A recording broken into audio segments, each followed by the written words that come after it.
Bonsoir et bienvenue à notre récap de l'actualité de la semaine sur Kalangu, une édition au cours de laquelle nous revenons sur les temps forts ayant marqué l'actualité nationale. À la fin de cette émission, vous suivrez notre magazine de la semaine consacré au jeu de hasard.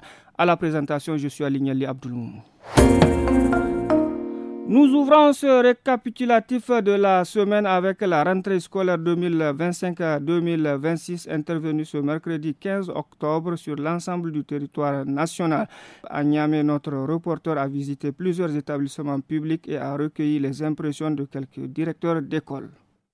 La rentrée s'est bien déroulée, les élèves étaient là, les professeurs. Nous avons distribué les cahiers, donné les cahiers de préparation aux professeurs, les emplois du temps des classes. La rentrée, ça s'est bien passé. Les enseignants sont sur place, les enfants aussi. Il n'y a que les inscriptions maintenant, les parents viennent à Pointe-Toubou. Vous savez que maintenant les parents attendent le dernier moment pour amener leurs enfants. Et sinon tout est fait prêt. Si vraiment le temps scolaire est bien respecté, là, il n'y aura pas de problème. 2 semaines, on peut rattraper ça à tout moment. On ne peut pas demander à un élève de travailler sans fourniture scolaire. Tout le monde connaît la situation du pays. Et Inch'Allah, nous on espère que ça va s'arranger d'ici là. Si l'enseignante fait la liste des fournitures à ses élèves, les parents n'ont qu'à se débrouiller comme ça pour acheter. C'est qu'il n'y a pas. Ce qu'il y a ici, nous avons essayé de mettre ça à la disposition de nos élèves parce que c'est pour eux. Restons dans le même registre. À la veille de cette rentrée scolaire, le ministre du Commerce et de l'Industrie, Abdoulaye Seydou, a tenu un point de presse sur le suivi de la mesure gouvernementale réduisant de 20% les frais de scolarité. Selon lui, la majorité des établissements se conforment à cette décision, mais certaines évoquent des charges de fonctionnement élevées pour ne pas l'appliquer. Un délai d'1 semaine leur a été accordé pour régulariser la situation, faute de quoi des sanctions seront prises. Les établissements concernés devront donc se conformer dans un délai maximum d'1 semaine selon ces précisions.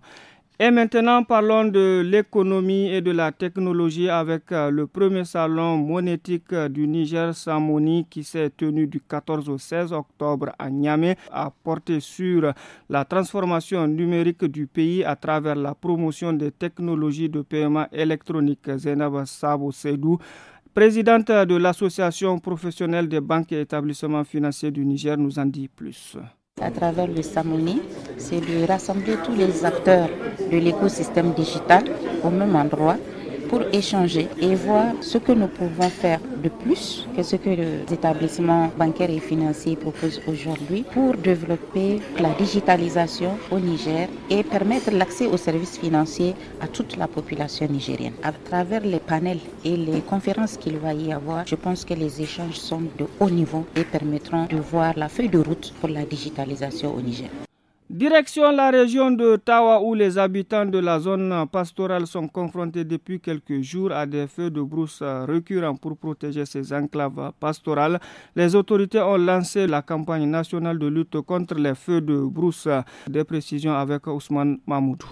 Le ministre de l'Environnement, le colonel Mezam Abdoulaye, a lancé à Tamaya, région de Tawa, la campagne de réalisation des bandes par feu destinées à lutter contre les feux de brousse. L'objectif est d'aménager 25 000 km de bandes dans les zones les plus exposées. La campagne met également l'accent sur la sensibilisation des agropasteurs et la mise en place d'un système d'alerte précoce pour une intervention rapide en cas d'incendie. La dernière campagne nationale au Niger faisait état d'environ 300 feux ayant ravagé plus de 570 000 hectares de pâturage, principalement d'origine humaine. Les autorités entendent donc renforcer la prévention, notamment dans le triangle des feux de brousse qui regroupe les régions d'Agadez, Maradi, Tawa et Zender.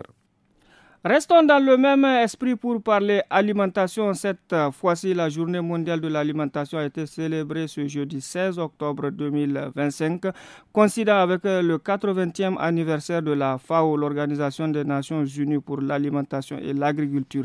Elle est placée sous le thème Main dans la main pour une meilleure alimentation et un avenir meilleur. Mamadou Tahirou, membre de l'association Alternative Espace Citoyen, revient sur les défis liés à l'alimentation mondiale. Le thème de cette année, c'est un thème qui nous appelle à la solidarité et à l'action. Le message clé à retenir, c'est que ce public, l'état de la situation de la famine dans le monde, les défis, donc aujourd'hui les conflits, les changements climatiques et aussi les défis liés à la sécurité sanitaire des aliments, à l'accaparement des moyens de production fait qu'aujourd'hui il y a autant de défis qui se posent à travers le monde pour garantir une alimentation suffisante et saine. Toujours dans le même cadre à Niamey, l'ONG Pathfinder, à travers le projet Jeunes Champions sur la résilience climatique, accompagne des jeunes dans des activités de reboisement et de maraîchage dans plusieurs quartiers de la capitale. Quelques-uns d'entre eux partagent leur expérience. On a planté des arbres, comme vous le voyez, de l'autre côté où la terre même produit de l'eau elle-même, on a mis des eucalyptus. Avant, il n'y avait pas d'eucalyptus et c'est une inondation, un grand manque d'hygiène et ça donne beaucoup de paludisme aux gens qui viennent se faire soigner. Pathfinder nous a vraiment soutenus. C'est à travers une visite guidée avec le chef de quartier dans ce même jardin qu'il nous a confié de vouloir de certaines espèces pour renforcer le jardin. Tout d'abord, ça permet d'améliorer la sécurité alimentaire, de renforcer notre biodiversité, comme vous le voyez. Moi, je sais aujourd'hui que la communauté a compté sur nous, les jeunes, et on a apporté ce dont ils ont besoin. À présent, un mot de santé dans cette édition. Nous sommes en octobre et en ce mois, la lutte contre le cancer du sein reste au centre de mobilisation à travers la campagne Octobre Rose. Dr Oumarou Moussa Zainabou du Centre national de lutte contre le cancer à Niamey revient sur les actions menées et les défis à relever.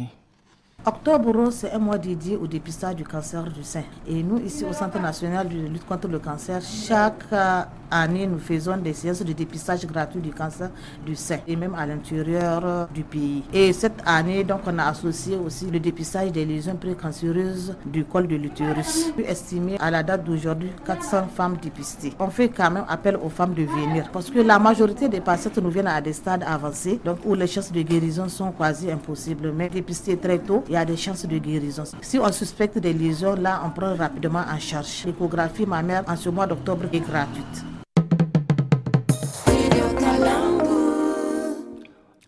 Le Niger a célébré hier la deuxième édition de la Journée internationale du patrimoine culturel immatériel. Le ministre de la Culture Ali Ben Salah Hamouda a annoncé l'inscription prochaine de nouveaux éléments sur la liste nationale du patrimoine culturel immatériel. Sur le plan national, 107 éléments ont été inventoriés en 2023, dont certains ont fait l'objet d'actualisation. Aussi, 2 éléments sont en cours d'inscription sur la liste indicative nationale, à savoir la lutte traditionnelle au Kokoa et le Wassar au Salarbiano. En marge de cette journée internationale, mon département ministériel organisera très prochainement, Inch'Allah, une exposition dynamique pour promouvoir l'économie agro-silvo-pastorale dans la vision des orientations et stratégies de développement du projet.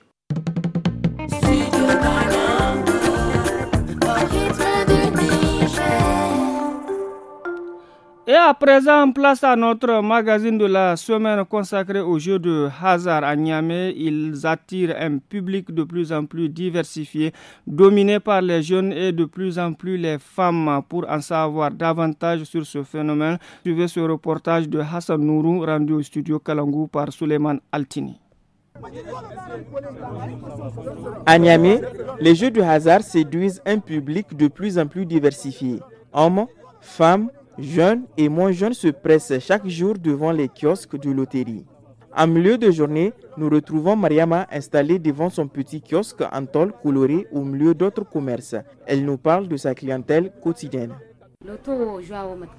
Ce sont les jeunes qui jouent plus au loto parce que les anciens jouent plus aux courses de chevaux appelées clé-clé. Il y a aussi des femmes qui jouent, mais elles ne viennent pas s'il y a beaucoup d'hommes. Parce que certaines sont des femmes mariées, il y a des femmes qui demandent de rentrer dans le kiosque. Ainsi, en causant, elles font leur jeu. C'est le cas de cette cliente rencontrée sur place qui souhaite garder l'anonymat. Elle joue avec l'espoir d'améliorer son quotidien. Je suis venue jouer au loto parce que j'ai des difficultés à subvenir aux besoins de mes 6 enfants, dont certains ont leur bac, d'autres le brevet. Mon garçon bachelier a même voulu intégrer l'armée cette année. Il a échoué malgré ses efforts. Comme ils sont au chômage, je joue au loto pour avoir de quoi les nourrir et payer le loyer. Je peux jouer 2 mois sans gagner, mais de temps en temps, je gagne 20 000, 45 000. Même maintenant, je suis venu jouer pour gagner quelque chose pour la rentrée scolaire car je n'ai personne pour m'aider. Et si par la grâce de Dieu, je trouve un soutien ou que mes enfants décrochent du travail, j'abandonne le jeu de hasard. Mais les plus nombreux restent les jeunes. Isaka Issa nous confie ce qui le pousse à tenter sa chance. Nous jouons au loto pour subvenir à nos besoins. De nos jours, il n'y a pas assez de travail pour tous dans le pays. Si avec 200 francs, tu peux gagner 24 000 francs, les pertes sont négligeables même en perdant chaque jour 200 francs pendant 10 jours. Avec ton gain, tu peux résoudre tes problèmes en douce et vivre tranquillement pendant des jours.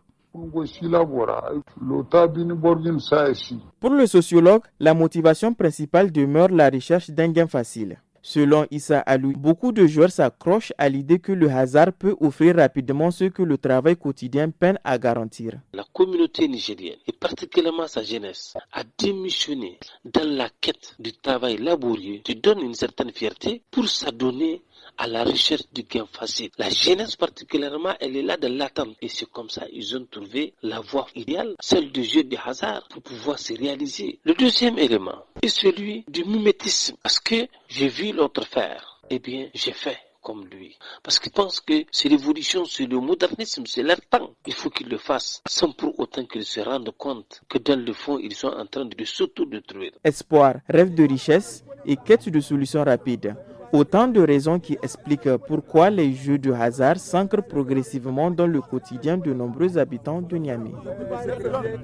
Ainsi s'achève la semaine sur Kalangou de ce samedi 18 octobre 2025. Rendez-vous la semaine prochaine à la même heure pour un nouveau tour d'horizon de l'actualité. En attendant, restez à l'écoute de nos programmes.